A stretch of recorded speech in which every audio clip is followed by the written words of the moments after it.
Ben Television News. I am Kiru Owuli. First, the highlights. World Economic Forum got underway in Abuja. NTA and Ben Television strategize to boost working relations. As Nigerian Army moved to boost morale of its troops in ongoing campaign against Boko Haram. South Sudan's rebel chief had agreed to attend peace meeting with the government. Now the news of week. Over 1,000 delegates from about 70 countries are participating in the ongoing World Economic Forum holding in Abuja, Nigeria's capital. Nigeria's capital city is underlocked by security agencies following government directives. There have been anxieties in government circles that the recent attacks by terrorists at the nation's capital may lead to the boycott of the event by some of its delegates. The attacks have raised questions about the government's ability to protect the capital from Boko Haram's bloody attacks. The conference has its theme forging inclusive growth, creating jobs. Meanwhile, the minority leader of the House of Representatives, Femi Gbajabiamila, has condemned the federal government's decision to shut down the nation's capital, Abuja, for the World Economic Forum. He said that the government's action was illegal and could not be defended in law. The forum holds in Abuja between Wednesday and Friday this week. The government has ordered the closure of its offices for the period, except for those providing essential services. It has also advised private organizations with large number of employees to shut down for the 3 days. But Femi Gbajabiamila faulted the decision, saying it breached the Public Holidays Act.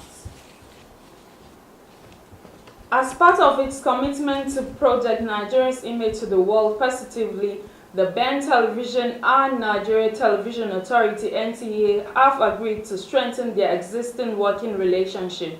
The Ben Television chairman, Alistair Shoide, who spoke on behalf of his management team when the group paid a courtesy call to the new Director General, Shola Omole, and management of NTA in Abuja, said there is a need for the two black giant televisions in Africa and Europe to work together in order to promote Nigeria and Africa in general.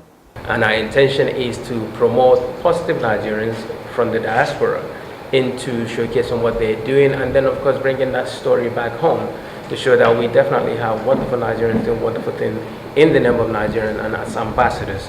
And that's the whole reason why Ben Television started. It says bridging the gap between the North and the West, between the South and the East, between Africa and Europe, between Nigeria and the European countries. Alistair also noted that the two organizations will provide more of content and ideas which will strengthen Nigeria's image abroad.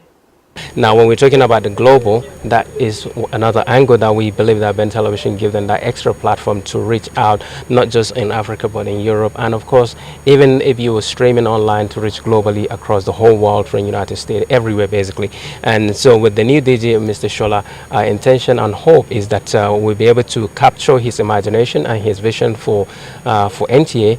And of course, the new thing that he's bringing on board, we want to be part of that platform as he begins to sit down solemnly and on his new seat to carry us along. And then our belief is that we definitely can provide more of the content, more of ideas, more of our program that NTA needs to deliver, not just in Nigeria but across Africa. And of course we then take over the other side of Europe. And of course the strategic relationship between NTA and Ben Television has been ongoing for many years, and in fact sometimes people do not recognize the difference between us and the big brother, which is NTA. The Director General of NTA, Shola Omole, said he valued the relationship between NTA and Ben TV and promised to sustain the existing working relationship between the two organizations. And so I value the relationship between Ben TV and NTA and the ability for us to be able to project our messages through your platform to Europe. And with a strategic partnership between NTA and organizations like yours, we believe that we're on the road to accomplishing that task. So it's a relationship that we value. It's a relationship that we believe that we will nurture. As part of the measures to boost the morale of teams in the ongoing campaign against terrorism and insurgencies in the northeastern part of the country, Nigerian Army Authority have called for the immediate promotion of soldiers who displayed gallantry in facing the enemy. The Director, Army Public Relations, Brigadier General Olajide Laleye, made this known at a monthly briefing in Abuja. The Army spokesman said the Chief of Army Staff, Lieutenant General Kenneth Minima, has rolled out new directives that will improve the welfare of the injured and families of the deceased personnel as the military continues to contain the terrorist group Boko Haram. That forthwith, the Army would ensure the continued sustenance of the family of any deceased personnel until all his entitlements of the affected personnel is paid. For emphasis, I would like to say that the Chief of Army Staff has directed forthwith that the Nigerian Army will sustain the families of all deceased personnel until all his entitlements are paid. Speaking on the alleged poor welfare package and obsolete equipment, the Army spokesman said the directive have been given on the audits of the equipment and materials to address the shortcomings. The Army staff has even gone the extra mile to say that the family of any soldier that has died in the northeast of the campaign, northeast operation, will be sustained by the Nigerian Army until the complete entitlement of that deceased personnel is paid. That family will be sustained wherever they are. Now, if the Nigerian Army can go the extra mile to ensure that even after death, the welfare of personnel is taken care of, then the issue of whether soldiers are being fed or not does not arise, because a soldier who is not fed simply cannot perform his job. And the soldiers in the northeast are there; they have not gone anywhere. So to say that we are not feeding them is, I don't think it is correct. We'll take a short break now. Ben Television News will be right back. Please stay with us.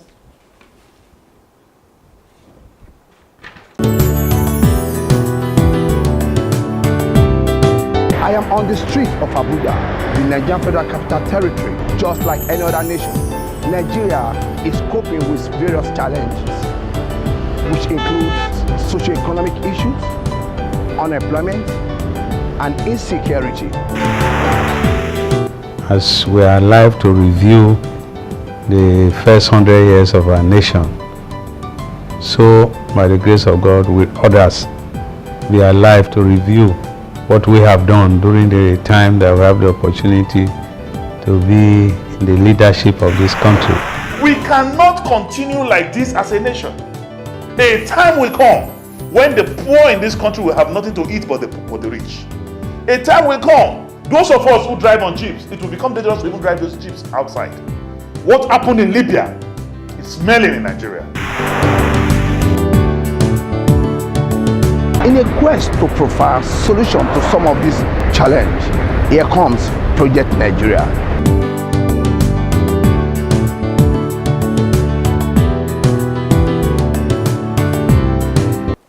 Welcome back.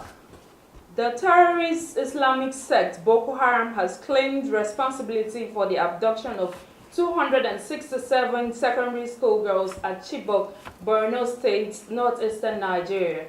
The leader of the sect, Abubakar Shekau, was quoted making the claim in a video obtained by a news agency.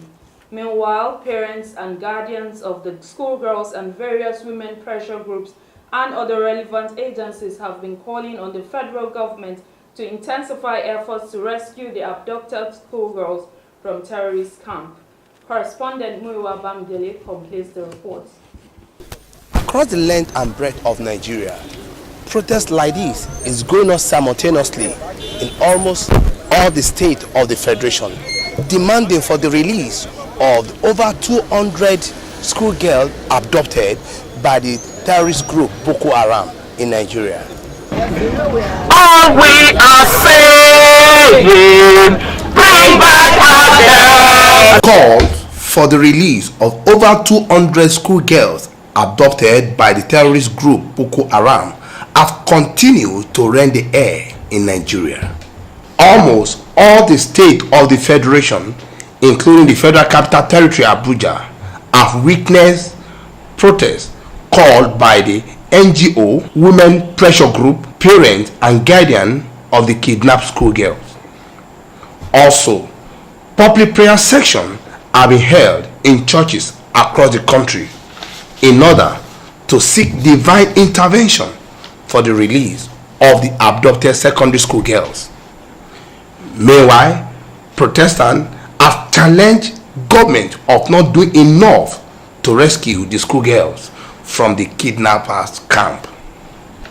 Spokesman of Chibok community in Abuja called on the military to double their effort and save the lives of the schoolgirl from the hand of the terrorist group. Please, we are begging the federal government of Nigeria. Please, we are begging our army, which we depend on them.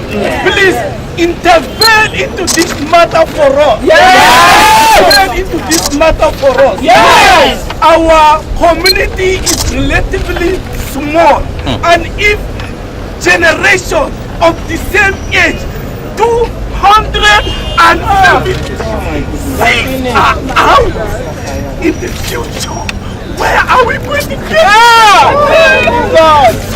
kids who are giving themselves for school? Meanwhile, military authority has invited the representatives of the protesting group to a closed-door section in order to find solution to the prolonged adoption of the school girl. We are aware that we have some representatives. We will go to the headquarters today to discuss with them, and they will give back their commitment. But be sure that we listen to you and your protest will understand. Bring back our girl now and alive seems to be the theme of their protest. Muyi Wabambe reporting for Ben Television, Abuja. There was panic in Yanya and its environs on the outskirts of Abuja as parents rushed to schools to pick their awards.